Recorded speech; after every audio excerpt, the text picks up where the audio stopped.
What if one man held an entire country hostage with fear? They called him the Beast, a man who didn't just kill his enemies, he erased entire bloodlines. Meet Salvatore Riina. He didn't play by the old Mafia rules. He unleashed an era of violence so brutal, even his own men were terrified of him. This is the untold story of the man who turned Sicily into a war zone, declared war on the state, and made the Mafia more ruthless than ever before. But in the end, did his own brutality seal his fate? A boy from Corleone, Salvatore Riina, was born on November 16, 1930, in Corleone, a small Sicilian town that would later become synonymous with the Mafia. Life in Corleone was harsh, defined by poverty and limited opportunities. Riina's family lived on the edge of survival, eking out a meager living from the land. At just 13 years old, tragedy struck when his father and younger brother were killed by an unexploded bomb left over from World War II. This devastating event forced young Salvatore to grow up quickly in a world where survival often depended on strength and ruthlessness. By his teenage years, Riina had already found his way into the orbit of the Cosa Nostra, the Sicilian Mafia.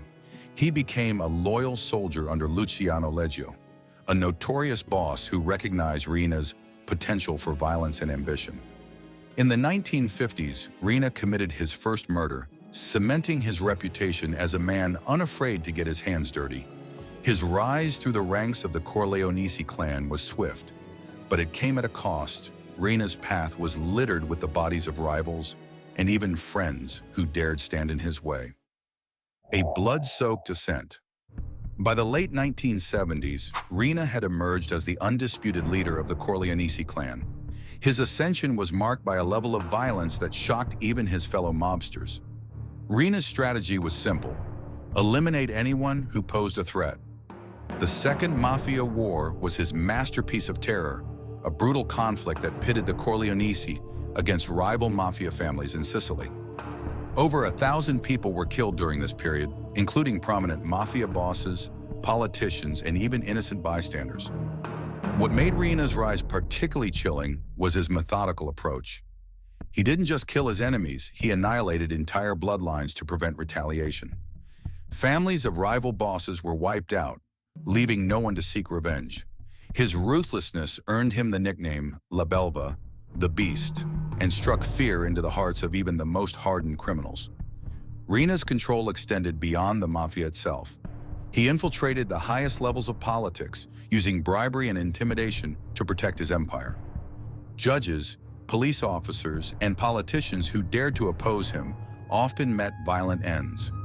Riina had effectively turned Sicily into his personal kingdom, with the Corleonesi clan reigning supreme. The war against the state. By the 1980s, Riina was no longer content with controlling the Mafia. He wanted to dominate Italy itself. His war against the state began with the assassination of anti-Mafia officials.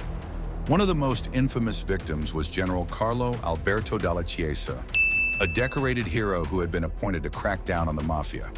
In 1982, Dalla Chiesa and his wife were gunned down in broad daylight, a stark message from Riina that no one was untouchable. But Riina's most shocking acts came a decade later. In 1992, anti-Mafia judges Giovanni Falcone and Paolo Borsellino became his primary targets.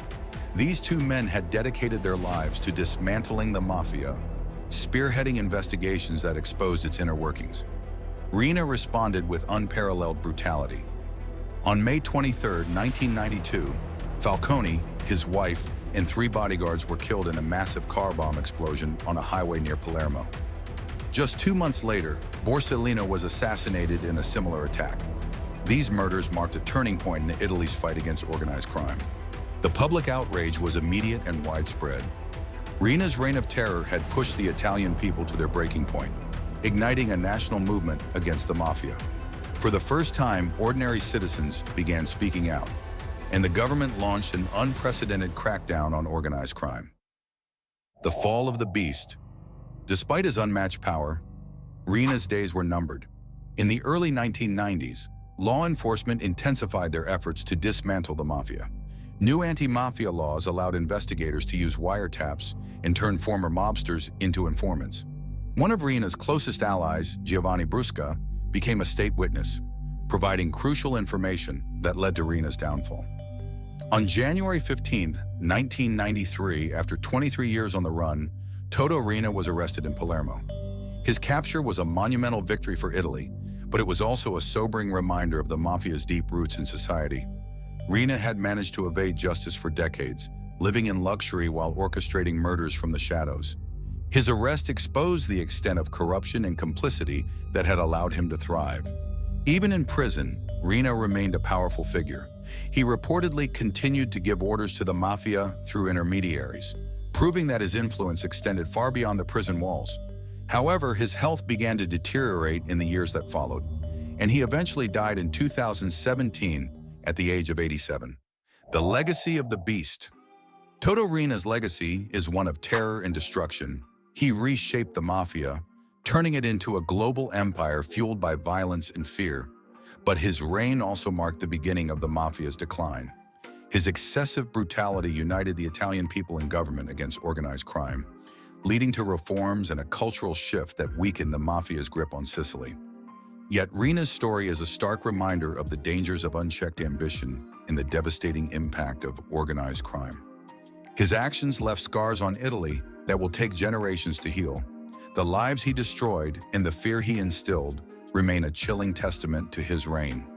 Epilogue, Sicily, decades later. The streets where Riina once ruled are quieter now, but his shadow still looms. The fight against the Mafia continues, carried on by those inspired by the sacrifices of Falcone, Borsellino, and countless others. Toto Riina was more than a Mafia boss. He was a symbol of how far violence and greed can push a man. His story serves as both a cautionary tale and a testament to the resilience of those who refuse to bow to fear. The Beast is gone, but his legacy ensures that the battle against organized crime will never be forgotten. If you'd like to uncover more unknown stories, let us know by hitting that subscribe button and joining the journey. Was this unfamiliar to you? Drop a comment below and let's talk about it. Stay tuned.